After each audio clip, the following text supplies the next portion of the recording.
Salut à tous et bienvenue dans cette vidéo un peu spéciale de la chaîne, déjà, euh, pour un peu vous présenter les grandes lignes de cette saison 2021 qui va commencer début janvier. Si vous me suivez un petit peu sur certains réseaux, vous savez que on avait eu énormément de questions sur cette saison-là de tennis, qui en théorie devait commencer, ça on le savait, début janvier, et effectivement ça a bien commencé le 5 janvier. Vous savez forcément qu'il y a eu beaucoup de questions liées évidemment au Covid-19, qui a déjà bien chamboulé 2020 et qui devrait continuer en 2021. On a eu énormément d'incertitudes, notamment avec la tenue de l'Open d'Australie, qui normalement est le grand chelem qui introduit la saison. Et du coup, cette nuit, on a enfin eu des réponses avec le classement officiel des 2 premiers mois du circuit 2021 que je vais vous présenter aujourd'hui. Donc au programme d'aujourd'hui, dans cette petite vidéo, l'analyse de ce premier calendrier, ainsi que vite fait quelques mots sur la saison 2021, qui risque d'être une saison très pivot dans l'histoire du tennis. On va voir ça ensemble. Évidemment aujourd'hui pas de pronostic, juste de l'analyse pour mieux bien comprendre les enjeux de la saison. Donc on va commencer sur, ce calendrier. Donc cette nuit, comme je l'ai dit, l'ATP a publié le programme des deux premiers mois de l'année. Alors en règle générale, doit normalement commencer par deux tournois qui sont Doha et Pune, puis la tournée australienne qui finit par l'Open d'Australie. Mais forcément, cette année, avec le Covid, ça a été complètement chamboulé parce qu'il faut savoir que l'Australie est peut-être le pays qui est l'un des plus durs au niveau du confinement. Il faut savoir que notamment la région de Victoria qui nous intéresse, puisque c'est là où il y a Melbourne, euh, la région ouvre ses portes pour les étrangers seulement le 1er janvier.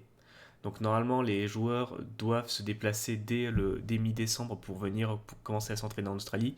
Ce ne sera pas du tout le cas. Et en plus, ils vont imposer une quatorzaine juste avant la tournée australienne. Donc clairement, ça va être très compliqué. Et c'est pour cela, par exemple, que nous voyons qu'il y a un énorme trou entre le 13 janvier et le 31 janvier, qui correspond donc à cette quatorzaine imposée à tous ces joueurs. Mais c'est pas la seule surprise dans ce calendrier, qui déjà commence avec deux ATP 250 à Delray Beach et à Antalya. Alors, Delray Beach, normalement, c'est l'ATP 250 qui se place à Miami, non, en Floride, pardon, qui normalement est là pour introduire la tournée américaine qui commence fin février. Mais là, du coup, elle est là carrément pour introduire la saison. Mais c'est surtout Antalya qui est une grosse surprise parce que Delray Beach, on avait eu quelques fuites à ce sujet. Mais pour ce tournoi en Turquie, qui normalement se place en juin, qui a été annulé l'année dernière à cause du Covid, c'est un tournoi qui se joue sur gazon. Et c'est étonnant de voir ça aussitôt dans la saison. Le gazon, c'est vraiment la spécialité de l'été. Donc, je pense que ça va jouer en sur-dur cette année. Mais du coup, c'est assez curieux de voir ce nom-là maintenant. Donc, ensuite, on a les tours de qualification de l'Open d'Australie qui se joue à Doha. Ça, clairement, on était au courant depuis un moment qu'il y avait plusieurs villes, notamment Dubaï, qui étaient pressenties pour faire ça. Alors, je sais pas du tout. Je pense que je prends aucun risque en disant que c'est une première dans l'histoire du tennis qu'une phase de qualification se passe même pas dans le même continent que le tournoi. Forcément, c'est pour être sûr de qui ira subir la quatorzaine juste après. Donc voilà, on a les qualifications là-dessus, ce qui veut également dire que lors de ces deux premiers ATP 250, il n'y aura pas ou alors très peu de joueurs classés au-delà du top 100. Donc on aura sans doute des top joueurs ou alors surtout un tournoi entre le top 50 et le top 100. Voilà.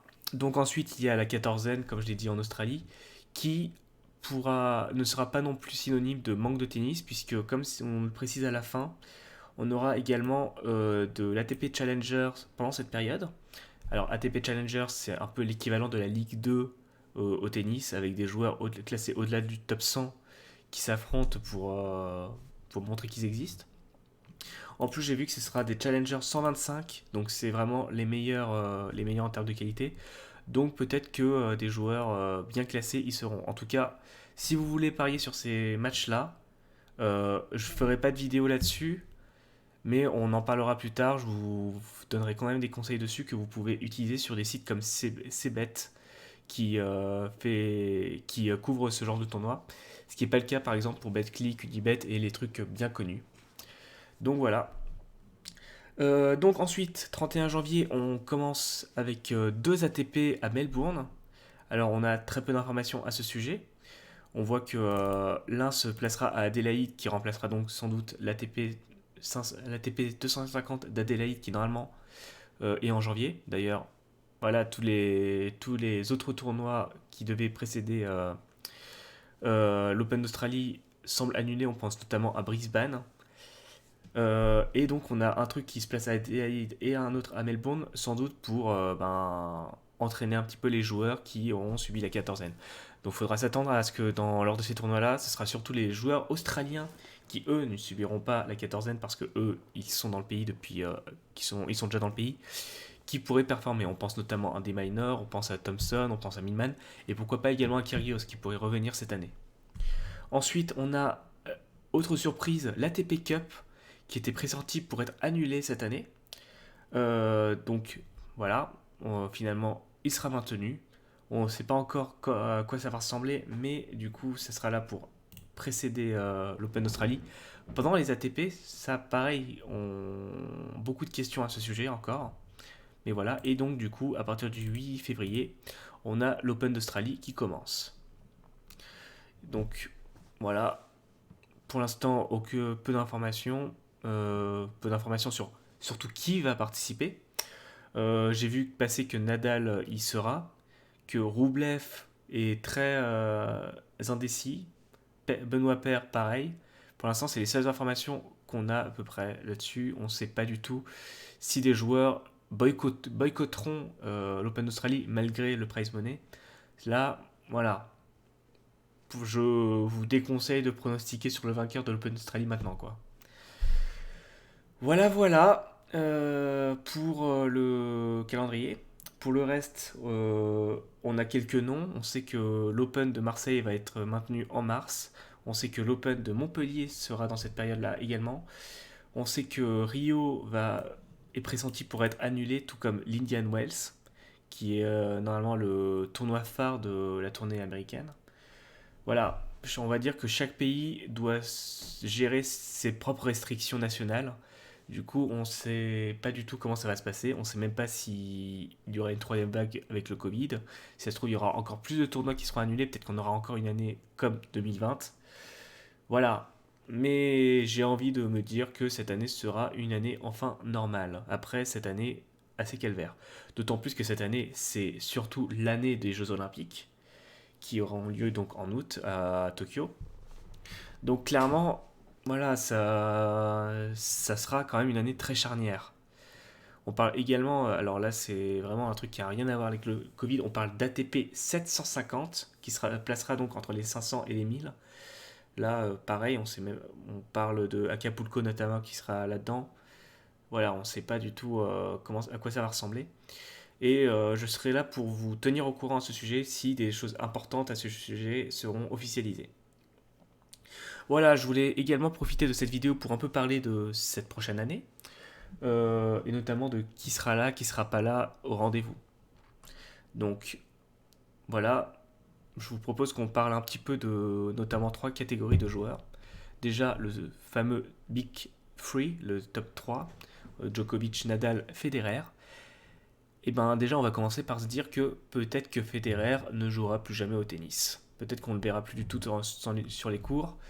Il a avoué à demi-mot lors d'une cérémonie en Suisse qui récompensait le meilleur joueur suisse de tous les temps, où évidemment il a gagné, où il disait qu'il espérait pouvoir revenir en 2021, ce qui a bien mis le doute là-dessus.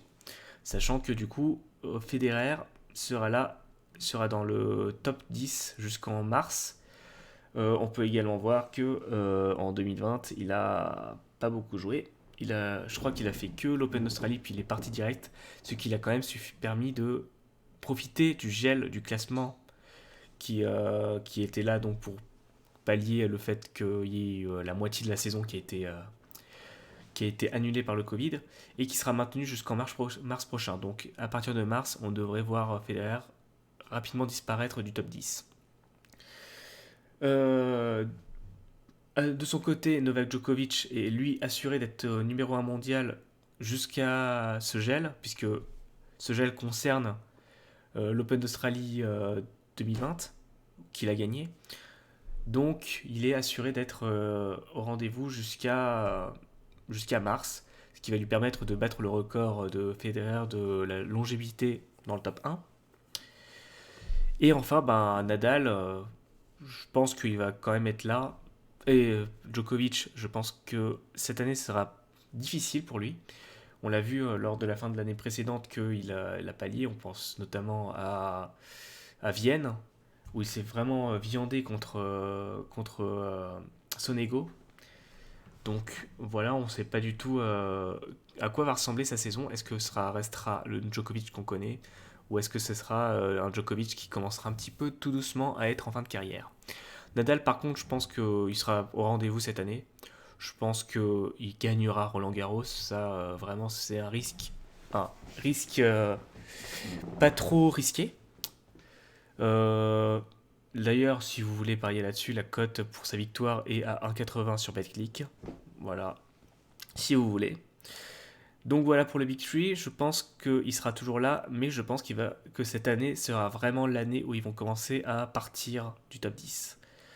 Et qui va y remplacer, évidemment, on pense à Dominic Thiem qui a gagné l'US Open l'année dernière, on pense à Medvedev qui a gagné les Masters de Londres l'année dernière, les Masters de Londres qui d'ailleurs ne seront plus à Londres cette année, mais qui seront en 2020, qui seront à Turin. Pour la première fois depuis plus de 10 ans, ça va plus jouer à Londres. Donc voilà, pareil, beaucoup de questions là-dessus, évidemment. On pense également à Zverev qui a gagné son procès contre son ancien agent, qui a toujours son procès contre son ex, mais du coup ça pourrait le libérer cette année. On pense évidemment à Tsitsipas, on pense à Rublev et sa fin de saison incroyable. Ça c'est un petit peu ma deuxième catégorie, les joueurs qu'on pourrait facilement voir dans le top 10, voire pourquoi pas gagner un grand chelem cette année. On peut également rajouter Shapovalov qui a fait une fin de saison assez catastrophique, mais on connaît quand même ses capacités, on sait qu'il peut être là dans les grands rendez-vous. Donc pourquoi pas bien performer, faire des demi-finales en Grand Chelem. Donc voilà, ça c'est les joueurs que je vois bien faire des demi-finales, voire des finales de Grand Chelem cette année. On peut également citer Dimitrov qui a fait une fin de saison pas trop dégueulasse. Voilà. Et enfin, la troisième catégorie, c'est évidemment les grands espoirs du tennis.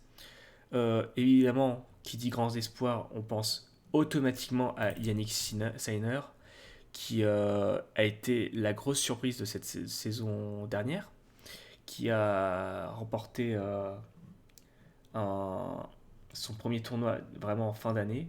C'était. Je sais plus c'était quoi comme tournoi. C'était Sofia, oui. Donc, je pense qu'il va continuer à grandir cette année. C'est pareil, c'est pas un trop grand risque.